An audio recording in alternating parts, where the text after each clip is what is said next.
He said, well, I have no money. I've got to sell all my furniture to be able to afford to come into the program. So I replied to him, I said, okay, tell me more about that. He said, because this is my final chance, right? I'm thinking if I can come in and learn how to buy a business, I can make some money, I can win back my family, right? So what a powerful why. Tell you what I'm gonna do, right? I'm gonna mentor you. And if you do that for 90 days in a row, I can guarantee you, if you follow my direction, you will close a deal. Dealmakers, what's up? My vision is to completely and utterly disrupt the market for buying and selling small businesses all over the world. So Carl, what a day. It's been quite a day. We're celebrating. We're having a drink to close the deal. But let's talk about not what happened today. Let's talk about what's happening in the next 30 days. Yeah. Okay, so our biggest event of the year, Dealmaker Protégé exclusively I'm so excited. are allowed to come to this event. Yeah. And maybe some special guests. Like, do you know who's coming? Who's coming? Mrs. Allen is coming to the Atlanta event. Oh, wow. My wife doesn't understand what all the fuss is about. She knows we're crushing it. She knows we're over here doing all these deals and changing students' lives, even partnering with a lot of our students on deals. And she said, oh, you know, I'd love to kind of come one day. I'm like, well, come with me. Yeah. So she's coming to the Atlanta event for the very first time. And I'm really excited about it. That's amazing. Yeah. Who else is coming? Who did you invite to this event coming up? Oh, man. So my hero, right? So I've been a student of mental toughness for about 7 or 8 years now. Ever since I met Tony Robbins and I went to the Tony Robbins events and I was in his mastermind, I always had Tony as like the kind of mental toughness guy. But then, and I've met a load of other people like Ben Newman and Andy Frisella. But then, you remember in 2020, I did 75 hard and it was like brutal. It was one of the hardest things I've ever done. I got the idea from that by listening to a podcast by a guy called Andy Frisella, who did the MFCEO podcast.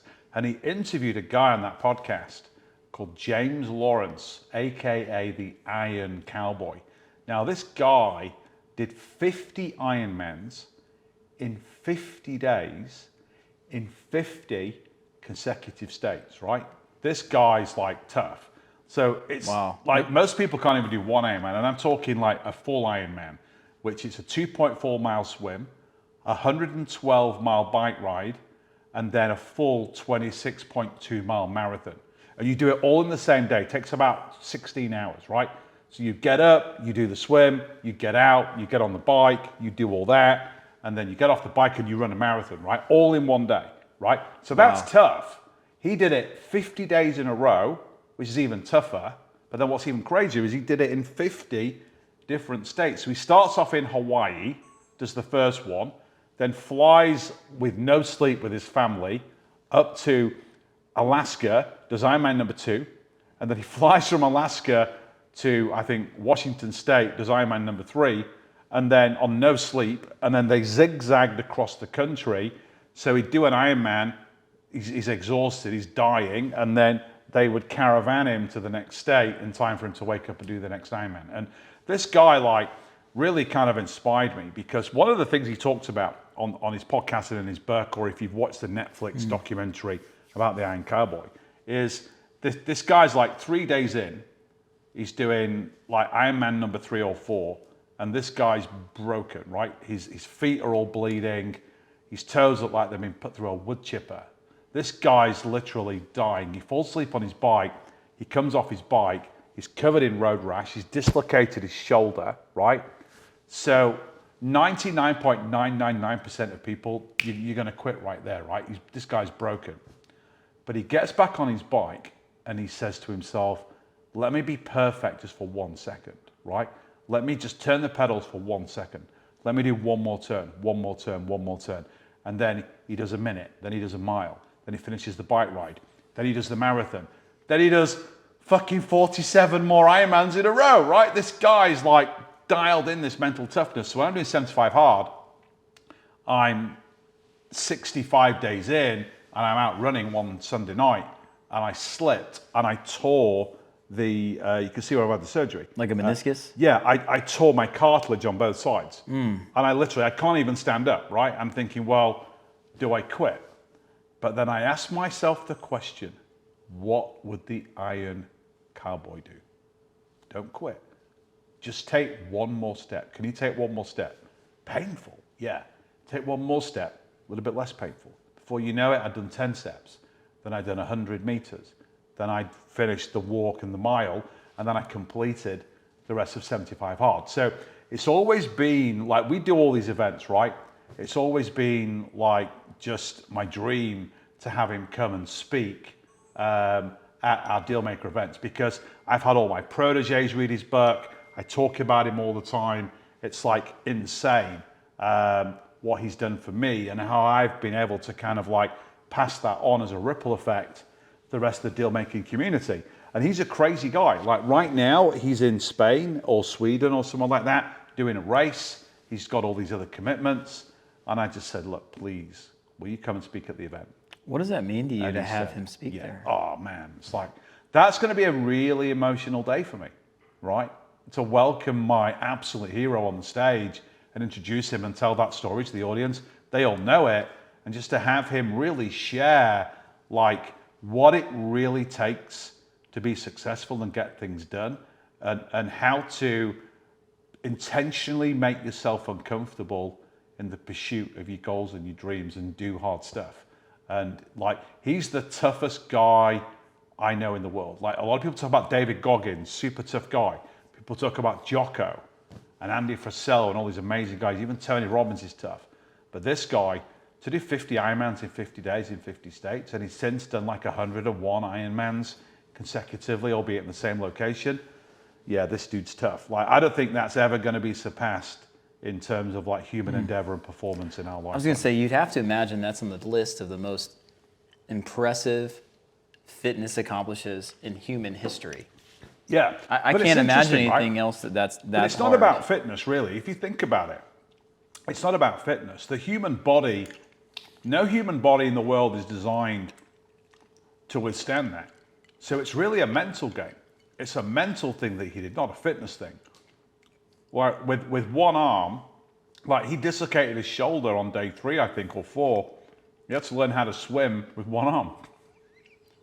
Can you imagine swimming with one arm or cycling with one arm? And you have no time to heal. You got no time to heal. No, But he's, not good sleep. no, not good sleep, falling asleep, coming off his bike. But there's loads of like other really cool anecdotes. I think there's one cool story he's going to tell at the event, which I don't want to steal his thunder, but it'll blow your mind. Here's why his purpose of finishing it is the most incredible story you'll ever hear. I'm not going to tell it to you. I'm going to let him tell it at the event. It'll blow your mind, Chris. It really will. So this event, it's called Dealmaker Live. Yeah. It's in Buckhead, Atlanta, end of September, early October, right in that transition over the month. This is just for protégés, and this is a special event for us. Very special, because this is our one time per year where we have people coming over from across the pond. We have people from all walks of life, young and old, poor and America, rich, Canada, South America, all Europe, over the country, all over the world. Australia, yeah. And they come to see us and to be in our presence. 300-400 people. They're going to be a lot, and we're able to just pour into them. We're able to show them what's new, what's working. It's full immersion, and just the camaraderie and the friendships that we've created in those rooms. I mean, some really big businesses for us came out of just last year's event, just like this. So we were in Vegas last year, right off the strip, and for the first time in person, you met one of our #1 business partners in the game. Yeah. You were sitting right there, and you brought me into this boardroom.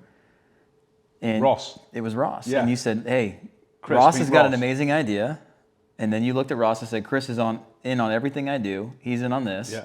And then we've got And that's going to be $1 billion a company. $1 billion company. That was 1 year ago. That was 1 year What's ago. so special about these events is it's not about the event itself. It's about the camaraderie. It's about the connection. It's Yeah. about the potential partnerships. Yeah. It's about the things that come from being at the event. And that's why these people inside a protégé, they won't miss it. This is the event per year that they go Every to. deal that you and I have closed in the last 12 months is with a protégé partner that we found at that event. So powerful. If you stop and think about it, I think every deal we've closed has been with a partner. Yeah. We've even bought some of their businesses. That's right. We've bought businesses with them. Yeah. We've helped them buy their businesses back. Yeah. It's amazing. I think partnership and collaboration is the secret. I remember the story last year. Remember Michael Scott? Yeah, It was the one of our $100 million exit. $114 million exit. It's one of our first ever students. He bought into a medical cannabis business with no money, consulting for equity gig. Excuse me. And then he was able to scale that up and sell it, and he made 114 million. And he offered me a partnership in that deal, and I said no. What the fuck? Anyway, it is what it is. Yeah, you've made better decisions in life, but hindsight's 2020. Hindsight's 2020. Right, you were just doing the best with what you thought at the time. But yeah, I know. You know what I love about events? We host a lot of events. We have a lot, probably 10 in the last 18 months here and in England. But what events do, and why I feel like we're so blessed to be the ones hosting these events, is events create momentum. There's so many people that stall out. They're at home, they're with their families, they're with their friends, their peers, and people just don't understand the deal maker's ambitions. They don't understand what they're going after in life, and it's not the traditional path. And sometimes people are naysayers and negative about it, but when you come to an event, it creates momentum. And they get in a room of fellow zebras. They need to get in the room with their tribe and with what we say, fellow zebras. With their wolf pack. With their wolf pack. Yeah. And the momentum that you come away from the event with allows you to really take everything in your life to the next level. Yeah, and the way to be super successful as a deal maker, we know this, is partner with people, right? If you're a visionary and you don't like in detail, go partner with an integrator. If you want to buy a business in an industry that you don't know intimately enough to add a lot of value, go partner with somebody that does. You can be the deal maker, you can do the deal, raise the capital, do the negotiation, manage the deal team, but then if you don't know the industry, go and partner with somebody that can help you close the deal, because they might have industry credibility, they might have grey hair, they might make the seller feel a lot more comfortable, especially if you're trying to creatively finance it. And then once you've done the deal, they're going to be able to add value and help you grow that business, which we all know is where you make the most money. As a deal maker, when you can buy a business, whether you're using your own money or not, you're buying it creatively, you can scale that up and then sell it. That's where you make all the money, right? You need partners with you that are able to help you do that. Really important. You know, it's interesting. We find sometimes we have younger people inside our programs who have a lot of ambition, a lot of time, a lot of know-how, but they don't have, and they don't have any money though. No. And then we also have a lot of people in our programs that have a lot of money and they have zero time. That's right. And they've got lots of experience, they've got credibility, they're easy to lend to on paper, great net worth, great financial profiles. And the idea of being able to bring two people together, when you fill up what they're lacking, you can create some magic. Hey, I'm Carl Allen. I'm here with my business partner, Chris Moore. We're in the Dealmaker house down in beautiful Space Coast in Florida. We're deal makers. Personally, I've been buying and selling businesses for 31 years now. First half of it on Wall Street as a corporate guy, second half of it on Main Street as a deal maker doing creative financing deals. And we have lots of events, we have lots of mentorships and online coaching programs where we can guide you through the A to Z of creatively buying a business using none of your own money. But for a lot of you, you're maybe really curious about this. You're thinking, well, is this the right thing for me? Do I have what it takes to really be successful in this? So we've put together a free training so that you can dip your toes in the water. We just dipped our toes in the pool outside when we were doing a podcast. Dip your toes in the water. Let us teach you some of the basic fundamentals. We'll put you to work, let you do a couple of the small protocols. And then if this journey is for you, if the life of a deal maker is something that you want to strive towards, then we've got some incredible mentorship and mastermind programs to really move you to the next level. But try the free training first. You're going to absolutely love it. It's our gift to you for watching this video. I've seen a lot. We have medical doctors inside our protege who do quite well financially, but they're really, strapped for time, and they go and they partner with somebody else. We have private money lenders who've literally sponsored people into protege and help them get their first deals just to give back. And isn't it amazing? It's crazy. And they can make some money off the deal too, but there's so many people helping people in our programs, which I think is pretty incredible. One of the things that I love about our event specifically is the survey that I send out before the event. You may not even know I do this, but I send out a survey before the event, whether it's our Dealmaker weekends, CreativeCon, Dealmaker Live with our protégés, PitchCon, and I say, what are you looking forward to the most? When you're coming to this event, help us understand what you're looking to get out of the event so we can really provide that. Can I take a guess? Yeah. What are the top three? Top three things. Number one, they want to hang with me and you. That's number 2 and 3. Is that 2 and 3? Yeah, you're 2. I'm 4 votes behind you at 3. Yeah. Okay. More time with Chris, more time with Carl. What's the number 1 answer? What's the number 1 answer? Yeah. To be with their tribe, be with their community, collaborate with everybody that they're seeing on Zoom 3, 4, 5 times a week when we're doing the coaching. Close. What people want is they want to find new partners. Yep. That's what people want. People want to collaborate. Yep. Deal making's lonely if you're by yourself. I know, and to partner with people, right? Like, you got to go have a beer with them. You got to get in their space, right? It's all about know, like, and trust. It's all about rapport. It's about those barstool conversations over a beer or a glass of wine to really get to know some people. Because what's crazy about deal making at our level, so we're doing bigger deals, obviously, but most of our students are doing deals maybe in the $1 to $10 million revenue range, right? And so those deals it's people buying and selling from people. And when you're partnering, being able to come together and really kind of have that rub time, and really get to know people. If you're going into partnership with somebody, you've got to spend that time with them. And events like this are perfect for that. And we're actually doing a really cool thing that you've put together where we're actually going to partner people up in the room live. Yep. We're going to look at integrators who want to partner with visionaries. We're going to look at people who've got deals that need industry-specific partners for credibility and knowledge. We're looking at people that want general managers as partners, because there's a lot of people in Protégé. If you look at the Protégé mix, there's 600 people in Protégé now. You can probably split it into 3 camps, right?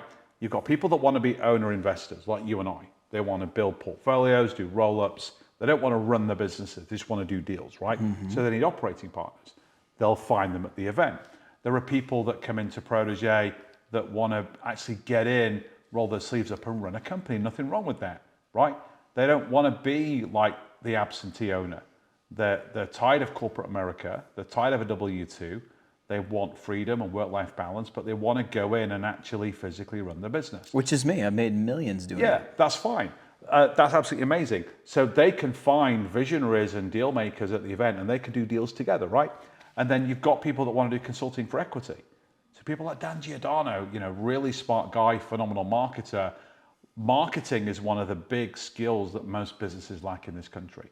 They all depend on repeat business and word of mouth referrals. They're lazy, they don't do a lot of marketing, right? So he can plug into a business, put in his marketing skills, make that business fly, and then he's getting pieces of loads and loads of different businesses, then he can build a portfolio. So all those interactions and all those opportunities, they come from events like this. It's really important. Let's talk about what else we've seen at events. So we've seen people come into Protégé and enroll in Protégé and become part of our family at an event, and then literally within a month, 2 months, 3 months are already closing deals. That's right. And I think it's so interesting. What's that? Alexis Morgan. Mona and Juliana. Mona and Juliana. Yeah, there's a lot of examples. And what I think so Brittany, cool about David, that, Richard Malam, Mark Hall, I can keep going, right? Yeah. But what's so cool about these people is there's a lot of people out there that are extremely capable. All they're missing is the right atmosphere. That's right. The right group of people or tribe to be a part of. That's right. And they just need a little bit of direction. That's right. And they take action, they get it done, they don't stop, they don't quit. And those people blow everybody else's mind. When you look at this closing panel, we do a closers panel where we put all of our people who close deals up, we give them their trophies, their tombstones, and we say, hey, how did you get this? Where did you find the deal? How did you fund it? Yeah. Tell us about the deal structure. Yeah. And I love this part about what we do. How many of those people say, I found it on a broker site? Very few. Very, very few, if not zero. It's all off-market deal origination. All off-market. So which the people, is one of our superpowers that we teach, right? But do you know what I love most about those closers panels? When we showcase our students, like some of our students have done like hundreds of deals, right? Some people have made 9 figures doing this, but most people make 7 or 8 figures, right?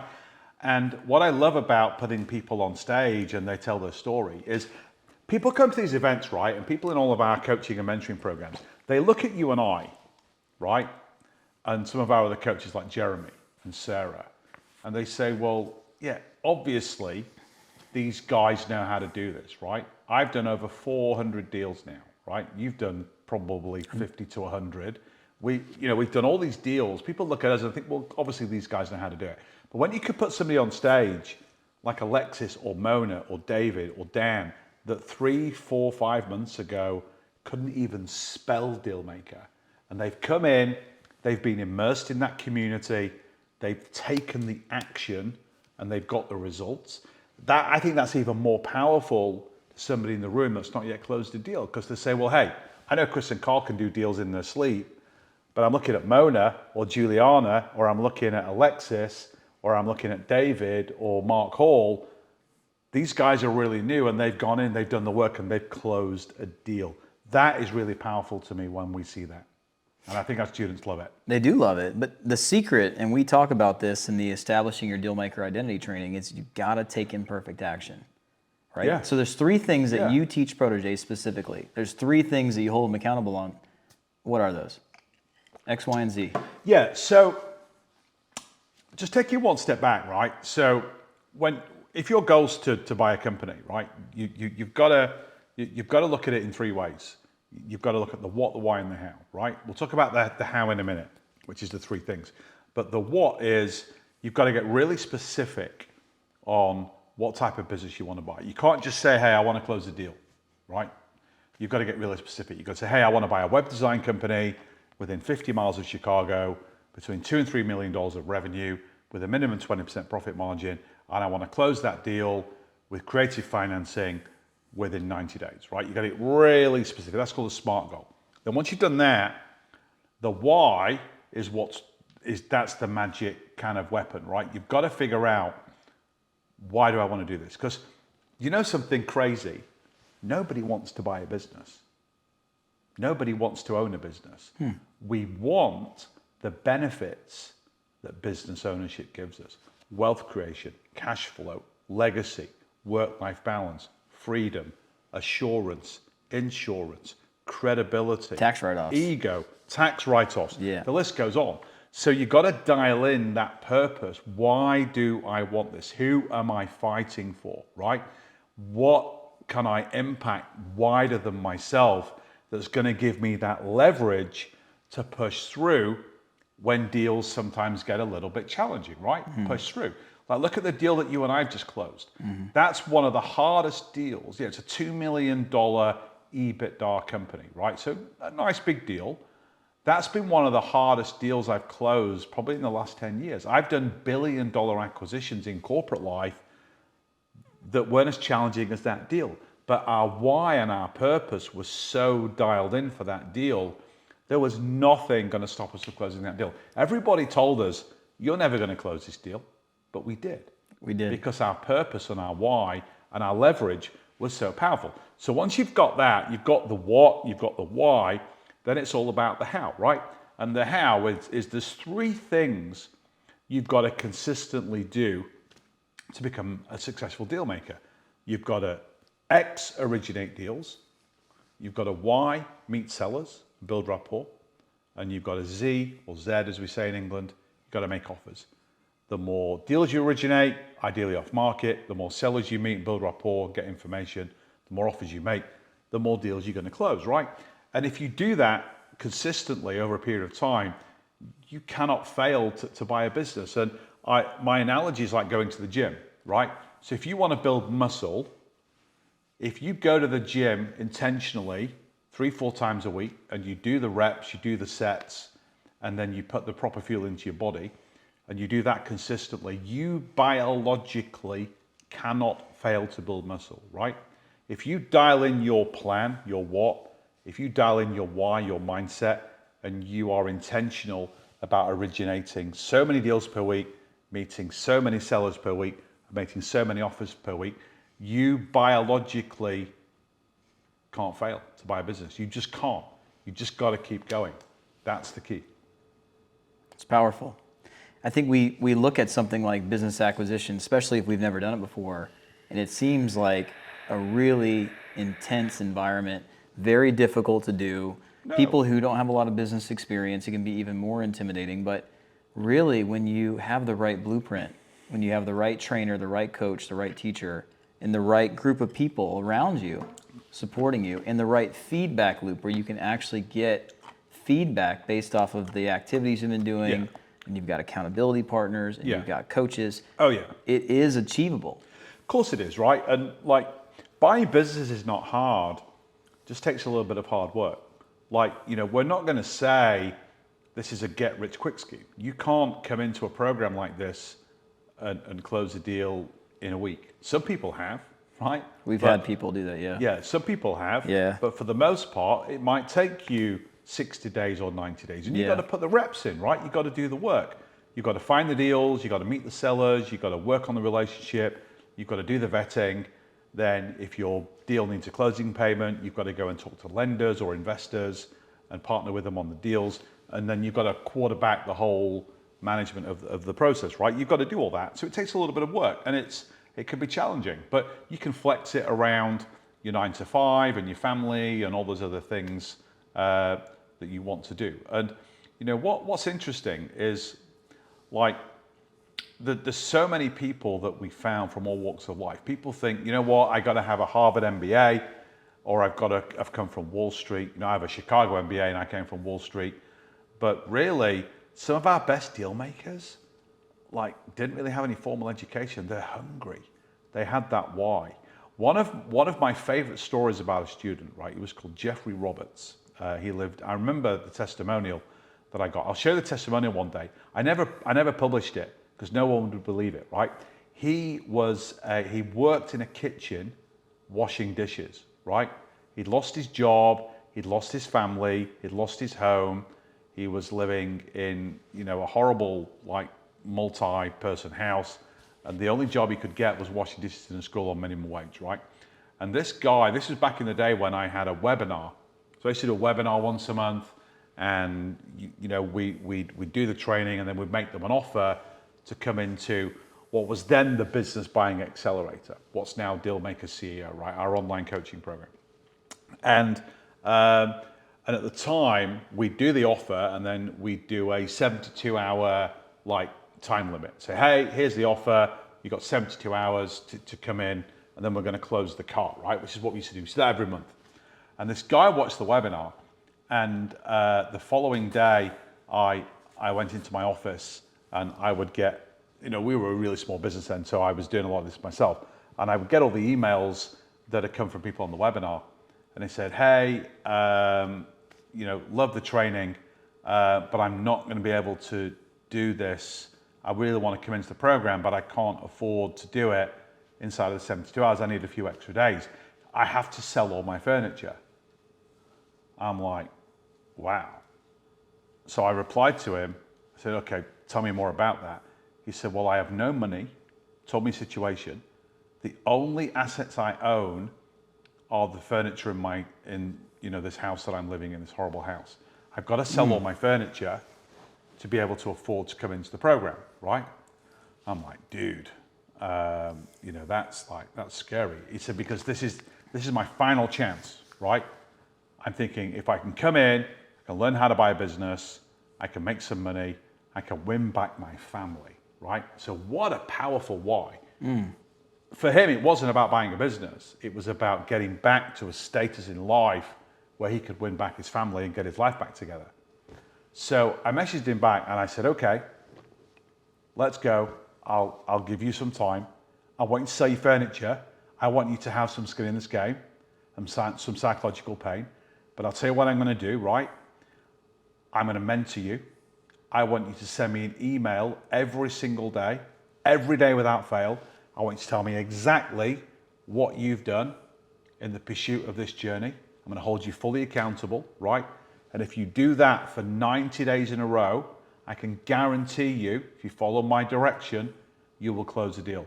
And I said, if you do that in 90 days and you haven't closed a deal, I'll buy you a whole new set of furniture for your house and I'll give you $10,000, right? But you've got to do this every single day, right? You can't miss a single day, right?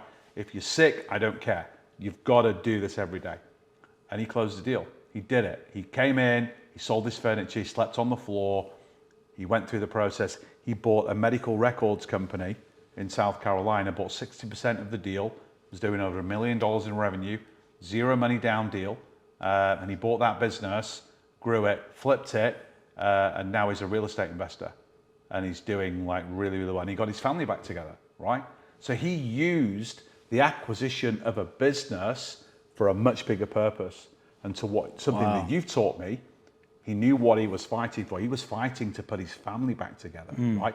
So the business acquisition was really a means to an end, right? But he did it because his hunger and his passion was so powerful. Yeah. And you look at him now, I remember the photos of him when he first came in. You know, he was a little bit sullen and a bit unkempt. You look at him now, you know, his chest's out, he's smiling, he's groomed, he's wearing a suit on all of his pictures. Amazing guy, like so proud of him. And yeah, I could tell you so many stories like that. You know, sometimes the most powerful, most successful deal makers, they're not who you think they are. They're people that have nothing, but they're so hungry and they're so thirsty to learn, and they're just so motivated to be successful. This is why I love doing what we do. Yeah, I've had people come into the program, as you know, that have got $50 million in the bank, and they don't do shit because they're not hungry. They're not prepared to put the reps in. It's crazy.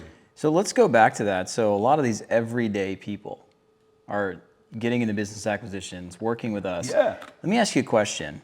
Who are the best deal makers? What characteristics, maybe what professions, men, women, other like... Yeah, so that's a really good question, right? So I would say, so generally, so there's two answers to that, right? There's a general answer that really people that stay in their lane and they come from a particular industry that they know very well and can add a lot of value to. SARs of people that I think really, really crush it inside of this program. The first one is females, right? Look at some of the female deal makers we've had. Natasha, Brittany Farrell, Zafrina, Steph, Christina, Judith Shue, Geraldine Smythe. Yeah, we've had so many of them. Alexis, Mona, Juliana, like unbelievable deal makers. Like, and I don't know whether it's because they're disciplined, they follow rules, they like to be coached, they like to be held accountable. Like, I don't know, but there's something about it. There's something about it. So women stand out for me. Number two, former military, right? Former military people that come in. Like, look at Mark Hall, right? Yeah, Mark. He's one of my favorite deal makers, right? Yep. He's doing some incredible things right now. It's a pretty incredible discipline. Yeah. The mindset. Former military. We have a lot. We have a lot of former military. And when you think about it, right? How hard is it to close a deal when you've been under enemy fire? Yeah. Right? Think about like risk in life.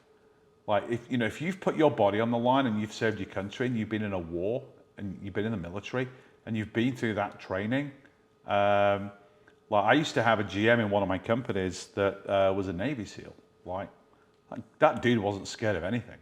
Like that dude would like crush everything in life, because I once said to him, like, how are you so mentally tough? He's like, man, I did the BUDS training. Like, you think buying a business is tough? You try and become a Navy SEAL. That's tough, right?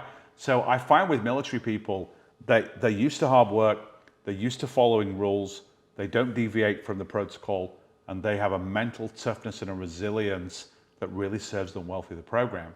And then the third cohort is people that have a sales background or a sales and marketing background.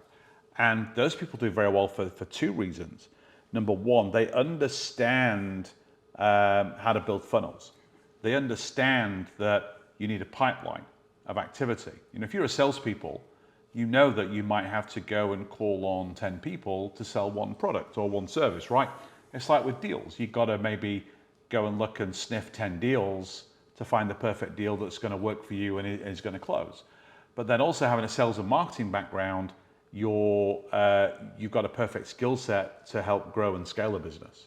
So once you buy a business, then to grow it and maximize the value before you sell it and make lots of money, having a sales and marketing brain and some skills really helps you take the business forward. So those are the kind of three. So I have a different list. Okay. Yeah, what's your list? Let's go. So number one has to be undoubtedly real estate investors. Yeah. Yeah. So here's what we found, that People who have done real estate investing, whether it's creative financing, wholesaling, subject to traditional multifamily commercial, whatever it is, even the BRRRR method, you know, BRRR, right? Buy, rehab, something. Like I'm not that guy, but we've found that they have an incredible skill set. They understand how to do deals. They understand how to get financing and funding. They understand seller psychology. And they can negotiate. They negotiate really well. And also what they love about business acquisitions is they can get a bigger return, faster break even, higher return on investment, stronger margins from one deal. And a lot of times it takes them 10, 15, 20 deals in real estate. But what I love about it the most is they're so intelligent, they're so focused on diversifying their portfolio, they're willing and wanting to do both, right? We had to talk about this morning on how I think doing both is really important. Of course it is. But business acquisition is such a catalyst to being able to have so much more capital, where you can not have to be the person who's only able to use other people's money, but you also have your own buying power. And imagine buying businesses and taking all those distributions and investing it creatively in real estate.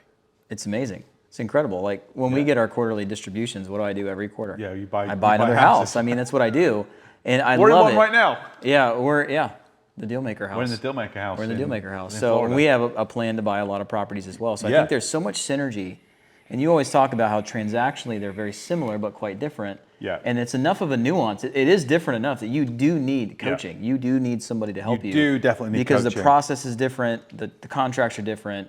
There's a lot more steps to it. Yeah. The financing's different. Yeah. And just because you're a real estate investor doesn't mean you're good at business. Yeah. So what I found is a lot of these real estate investors are really clinging to and becoming friends with people who are really business growth mindset, CPAs, attorneys, and other marketers, and they're partnering together and accelerating success, and it's just amazing. The other people that I find do really well in our program, beyond the women, beyond military, and also athletes, high-level athletes have always done again, well. it's the discipline, isn't it? The mindset. I love kind of the mid-50s, even early 60s executives. We see so many of these people come into our program. Sometimes they maybe had to retire early, or they got the privilege of retiring early, or maybe they got a severance package. When you talk about someone like that, I automatically think of David Long. Yeah, like someone like a David Long, which, you know, he's the godfather, right? He owns a major business. But people like that say, I've got gas in the tank. I still have a lot of stuff that I want to accomplish. I want to do something really big to end my working life with a bang, my last hurrah. And they have extreme discipline. A lot of times they're affluent, or they have at least assets that they can leverage. And a lot of these people are doing the big boy pants deals, right? They're doing the big deals. Should I go get some big boy pants? Yeah, big boy pants deals. Big boy pants deals. Yeah, to me, when I hear big boy pants, I don't think tighty whities like you do. Should I go and get some big boy pants? Nah, I don't think so. I'm going to wear. So one of the presentations I'm doing, ironically, in Atlanta, is about what does it take to do a big boy pants deal. I'm talking IPO, you know, how to create $1 billion company through M&A, right? And I'm going to wear my big boy underpants on the stage. Think that'd be cool? Kind of on top of your shorts? Yeah, and then I might sign them and give them away. No, that's gross. Yeah, that's kind of weird. I'll make sure they're laundered before I put them on there, right? Yeah, that's still kind of weird, but I like it. I like it. And then my third one is usually people who come from the CPA style background, like somebody who's an accountant, CPA, Sabrina, financial analyst, Sarah. Sarah, all those people. And what's so interesting is I think so many people who are in the professional services, they're saying, I'm servicing all these CEOs and executives and business owners, and I'm watching all the money that they make. And I know I could do this as well. So I called my CPA a couple of days ago and said, hey, I've got a large check coming, large. We need to make sure we're prepared for it. Which we got today. Yeah, high five. And I can hear it in his voice. He's like, man, why am I not doing this? And there's so many people who are CPAs and accountants and bookkeepers, and they know that. I have the skills to do this as well. So anybody watching, I would encourage you. You just said something there powerful, right? Let's talk about this for a second. You've just talked about a CPA. So what a CPA has is in deal making what I call a horizontal skill set, right? So one of the, you know that the biggest advice I give everybody in our program is stay in your lane. If you're from the IT industry, don't go fucking buy a vineyard. Go buy an IT company, right? Stay in your lane. You think that's a no-brainer, but you think it's a no-brainer. But then there are some people that have got horizontal skill sets. So you and I got horizontal skill sets. We've bought businesses in practically every industry, right? Because we have those horizontal skill sets. But CPAs, they've looked at deals and they've looked at businesses in probably every industry, right? And if you're a CPA and you go and you sit down with a business owner, you've got instant credibility, right? If you're a business owner, there are 3 people in your world that you respect massively: your wealth manager, your CPA, and your attorney. So if you're a wealth manager, a CPA, or an attorney, you've got a horizontal skill set. Every business owner is going to take you seriously. They put you in a higher echelon. There are other horizontal skill sets, like if you're really, really good at marketing, right? Because if you're a business owner and you've taken the business as far as you want to go, like look at the business we bought in the last 24 hours, a couple of $1 million of EBITDA, right? But the owner, just said, hey, I've taken this business as far as I think I can go, but I want somebody to come in and buy it that can take it to a whole different planet, right? We've got that horizontal sales and marketing skill set. And a lot of these business owners, particularly retirees, baby boomers, they've taken their business as far as they want to go. They want to retire. They have to sell their business because that's their retirement fund, right? We could talk about that as well if you want. But then they've spent more time in that business than they have with their own family. It's like their baby, right? So they want somebody that's a safe pair of hands that can take it to the next level that they either are not willing to do or are not capable to do it. And that's not a criticism of baby boomers, but often seasons in life, you get to a stage where you've done all you can, right? You're exhausted, you're burnt out, you want to retire and take it easy. You want somebody else to take the business to the very next level. So they want somebody that's got some marketing ability and some sales ability to really drive the business forward to a different level. So that's another horizontal skill set. A lot of engineering companies that I look at have woeful supply chains. You get really solid operators that come in and buy those deals, and they've got really kind of good, strong supply chain experience. That's the missing piece to really take the business up to another level. So that's another horizontal skill set. So it's good to have a horizontal skill set, whether it's a discipline or just lots and lots of business experience like you and I have got, or generally stay in your lane. Go buy a business in an area that you know you're passionate about, and you can add massive value to that business once you bought it. 100%. Closing thoughts. That's all the time we have for today. And then we're going out for dinner. We're going out for dinner. Yay! We have an amazing event coming up at the end of the month. Protégés only. Yeah. A lot of partnerships are going to be created and originate from this event. Yeah. Probably some for us. Yeah. I just assume it. No doubt. We're going to see James Lawrence, aka the Iron Cowboy. James Lawrence, the Iron Cowboy. So I'm going to wear my Iron Cowboy t-shirt when I introduce him, and I'm going to bring a cow. I don't own a cowboy. Does it say "Do Hard Shit"? Is that the shirt? No, it doesn't. It's just a white Iron Cowboy. Yeah. I'm going to wear my Iron Cowboy t-shirt, and I'm gonna come on stage with a cowboy hat, and talk about my boy, my hero. Yeah. You look like a cowboy though. Thank you, man. Yeah. I mean that as a compliment. Thank you, man. Yeah. Can I smoke a Marlboro when I go on the stage? No, I quit smoking 10 years ago. I'm not smoking. I wouldn't go back to that. No. I wouldn't go back to that. But I'll just really exciting stuff. Past that, we have another event in November. Yeah. We'll talk about that another day, but it's going to be CreativeCon. Yeah, with Pace and Jamil. Pace, and Jamil, Cody Barton. And Abraham. Yeah. Abraham, of course, Abraham the GOAT. We've got a lot of really good stuff. So I think overall, we're really blessed.